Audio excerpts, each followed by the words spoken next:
On July 16, President Donald Trump and Russian President Vladimir Putin will meet for their first formal bilateral summit in Helsinki, Finland. Expectations should be kept at a minimum, and Russia have conflicting interests when it comes to many of the major geopolitical issues of the day, and this is unlikely to change anytime soon. Trump should use this meeting to address some serious issues with his Russian counterpart. For one, he must make clear to Putin that U.S. policy remains that Crimea is part of Ukraine, not Russia. Crimea legally belongs to Ukraine, and since 2014 Russia has been occupying the peninsula unlawfully. Trump should also press Russia to end its support for the war in eastern Ukraine. Over 10,000 casualties have resulted so far since the conflict began in early 2014. Russia should fully comply with the Minsk II ceasefire agreement.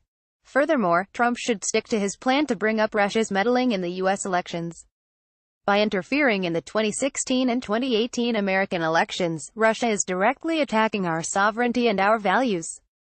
The Trump administration must continue to hold the Kremlin accountable for its meddling misdeeds.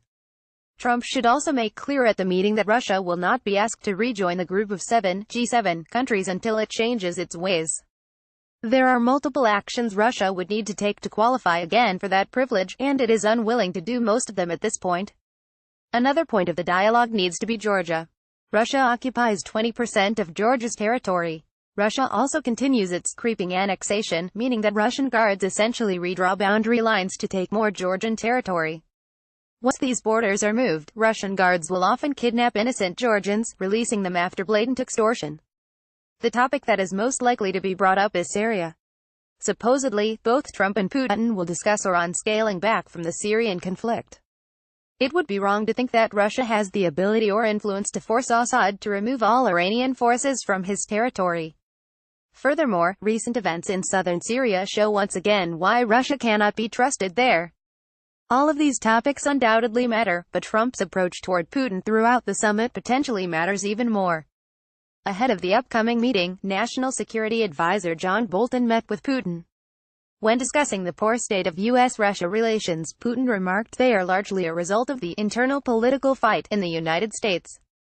In fact, this is Putin trying to deceive and shift the blame from himself onto U.S. citizens. The real reason for our nation's poor relationship is Russia and its continual transgressions, which include meddling in U.S. elections, illegally annexing Crimea, invading eastern Ukraine and parts of northern Georgia, and launching vicious cyber attacks on international entities, to name a few. On July 16, Trump must not fall victim to Putin's schemes. So far into his presidency, Trump has been the toughest on Russia since Ronald Reagan was in office. To keep the bar high, he must keep American interests at heart and not waver.